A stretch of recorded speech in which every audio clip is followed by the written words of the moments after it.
What's up guys, welcome to GoGo Motoring YouTube channel. In today's video, I'm going to review the Hyundai Sonata SEL. This is a mid-size family sedan from Hyundai that has been in production since 1985. This is the 8th generation of the Hyundai Sonata that is currently being produced and that has been produced since 2019. This car is available in 6 different trims: the SE, SEL, SEL Plus, the N-Line, Limited, and N-Line Night. And the biggest differences between these trims are the engine options and the available technology that comes in these cars. Specifically, the SE and the SEL come equipped with a 2.5-liter 4-cylinder naturally aspirated engine that produces 191 horsepower and 181 pound-foot of torque. The SEL Plus and the Limited come equipped with the 1.6 turbo 4 that produces 180 horsepower and 195 pound-foot of torque. And then the top of the line, the N-Line and the N-Line Night, they come equipped with a 2.5-liter turbo 4-cylinder engine that produces 290 horsepower and 311 pound-foot of torque. The price, all of these cars come equipped, well, the SE, the SEL, the SEL Plus, and the Limited are equipped with the 8-speed automatic transmission, and the N-Line and the N-Line Night come equipped with the 8-speed dual clutch transmission. The prices for these cars range from $24,500 to $34,750 for the N-Line Night, and the SEL, which is the one that you see here, starts at $26,250. That's the MSRP. The curb weight of these cars ranges from 3,120 pounds for the SE all the way to 3,552 pounds for the N-Line. And the SEL, which is the one that we're going to be reviewing in today's video, weighs at about 3,200 pounds and goes 0 to 60 in about 8 seconds. The ones that come with the 1.6 turbo 4 go 0 to 60 in about 7 seconds. And then the N-Line that comes with the 2.5-liter turbo 4, those are the 0 to 60 is in the 5-second range. And all of these cars are front-wheel drive cars. So that's just some information about the different engine options and trims that come available in this car. Let's talk about the looks of this car. I think this car is pretty good looking. It's unique. It looks different than a lot of other mid-size family sedans like your Toyota Camrys and Honda Accords. It's got different kind of lines, sharp angles, different curves, and all of that results in a car that ends up looking pretty unique. It looks kind of flashy, you know, and I like it. I like it a lot.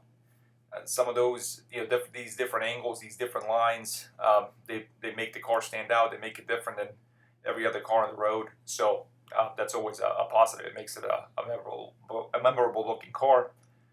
These wheels look super cool as well. Kind of a different pattern there.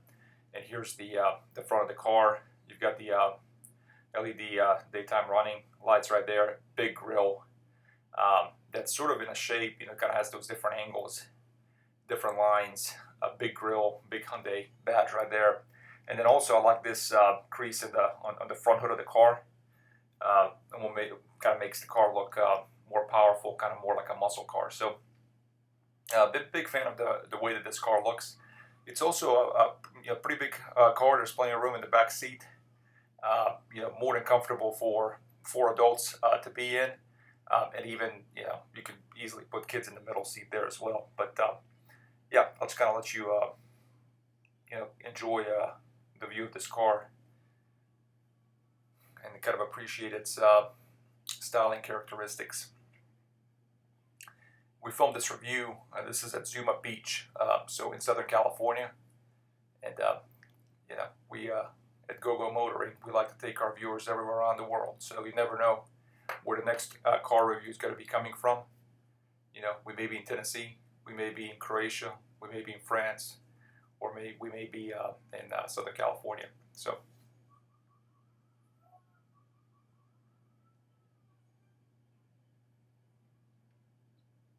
All right, let's go inside the car and show you some of its interior features before we take it out for a test drive. What's up, guys? So here we are inside the Hyundai Sonata. So inside, as you can see, the interior is pretty nice. The car very much has a feel of a premium vehicle, and like I was saying in some of my previous reviews, it's getting harder and harder to differentiate between these sort of mid-level cars like Toyota Camrys, your Honda Accords, your Hyundai Sonatas, and the more premium vehicles. In many ways, the inside of the car feels like a premium vehicle. You got soft touch materials everywhere. You got this large screen, touchscreen screen. I think it's 10.25 inch screen, and that's a larger screen that you get in the SEL model, which is the one that you have here. You know, gauges are pretty clear. You got the rev count on your left, you got the speedometer on your right, and then here in the middle you also have some digital information like the speedometer as well in digital format, the range, and also whether you're in park or whatever, drive, reverse, etc.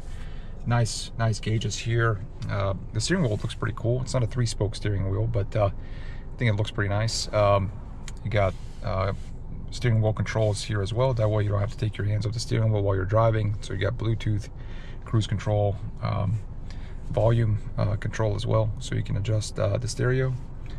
You got your window controls here to the left, and yeah, so it looks really nice. So really like the screen. It's Apple Car compatible. And then right below that, you've got the vents, dual climate control, which is super nice. You got these really awesome knobs. So, that's kind of, a lot of people complain about everything being touch, like that it gets more difficult to control. But with these knobs like you have here, it actually feels pretty good to touch it like that. And then, so here's the transmission here. Unlike most other cars where you have a stick, you really just have 4 buttons here for reverse, neutral, drive, and park. And then there's a drive mode here that allows you to change the driving modes. The cup holders are very nice, very big cup holders, so you can put a soft drink in there without any problems. And so in addition to these 2 cup holders, also plenty of room here. That's where your USB cord goes. You can put your cell phone, etc. So very nice car. There's a large storage compartment here as well. And so that's it. Very happy with the interior of this car. I mean, pleasant place to be, pleasant place to sit, and that's all I have to say about that. Thanks. What's up, guys? Welcome to GoGo Motoring YouTube channel. So here is the driving review of the 2023 Hyundai Sonata SEL. So here we are carving up some canyon roads in California. Here at GoGo Motoring, we like to take you guys all over the world. We've had some reviews out of Croatia, we've had some reviews out of East Tennessee, and some reviews out of Florida, and here's some reviews out of California, Southern California. So what do I think about this car? I like the car. I mean, for what it is, this car is a family sedan, a family hauler, and in that regard, the car does what it's supposed to do. This is one of those. This is a mid-size car coming out of Hyundai. This is a car that competes with Toyota Camry, Honda Accord, Mazda 6, Volkswagen Passat. And what's the function of a mid-family sedan? Well, the function of a mid-family sedan is for it to be practical, to be reliable, to be spacious, to be fuel efficient, to be an easy car to live with on a day-to-day basis. And in that regard, this Hyundai Sonata does a great job. To be a little more specific about its driving characteristics, this car comes equipped with a 2.5 liter 4-cylinder engine that produces 191 horsepower and 180 pound-foot of torque. And this car goes 0 to 60 in about 8 seconds. So there are faster versions of this car that you can get. There's the Hyundai N version of this car. That's probably the fastest one that goes 0 to 60 in the 5-second range, but this kind of being the one that most people are probably going to buy, the 2.5 liter naturally aspirated 4-cylinder engine. It goes 0 to 60 in 8 seconds, so it's not super fast, but honestly it doesn't need to be. The car comes equipped with an automatic transmission, and that's probably one of the weak parts of this car as far as driver enjoyment is concerned. It very much feels like a slush box automatic. The transmission's not super responsive when you need to accelerate fast. When I'm on the interstate and I push the pedal down, the transmission takes a while to sort itself out. I think many of us have been sort of spoiled with the ZF transmissions that have been coming equipped in various BMWs, where those automatic transmissions almost feel like dual clutch transmission in terms of how fast they operate. But you know, with this particular automatic transmission, that's not the case. So that's probably the biggest weakness from a driving characteristics perspective as far as this car is concerned, is that it just doesn't, the transmission and the engine response are kind of sluggish. That's probably the best way to put it. Steering wheels or steering feels pretty good. You know, I have a pretty good sense of, you know, what the front wheels are doing. I can kind of get a decent sense through the steering wheel as to what, you know, what the pavement texture is. And when I'm taking the car around these canyon roads like I'm doing right now, you don't really, I don't need to make too many corrections to the steering input to keep the car where I want it to go. So the car is fairly accurate, and it's good that way. Brake pedal wise, the car's okay. That's another thing that I've sort of noticed with this car, is that the brake pedal feels like it's a little bit over boosted. So like when you hit the brake, kind of the car tends to lurch forward if you hit the brake in a sudden fashion.